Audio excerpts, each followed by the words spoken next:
The parson, a man within the church who knew and taught about the gospel of Christ and collected the tithes for the church.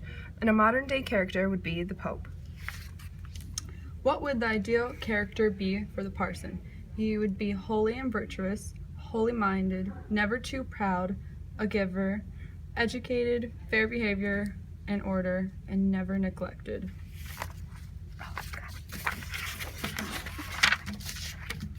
What are our expectations? Never would have hatred for sinners, giving to the poor, never have world luxuries and pleasures, being rich in holy thought only, teaching to those eager to learn, being an educated man who truly knew Christ's gospel and would preach it. Direct and indirect characterizations for the parson. A direct characterization would be, yet he was rich in holy thought and work. He also was a learned man, a clerk, who truly knew Christ's gospel and would preach it, devoutly to parishioners and teach it. And Chaucer wanted you to know that although he was poor, he is still very respected because of his knowledge of Christ. And some indirect quotes. This noble example to his sheep he gave, that first he wrought and afterward he taught. And Chaucer wanted to explain that he experienced it himself, therefore he led by example.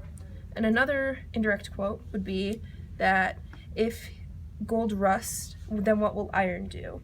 And this meant that if he was corrupt, then all of his followers would be. And next we have the plowman, who is the brother of the parson and has all of his characteristics, except he works outside of the church.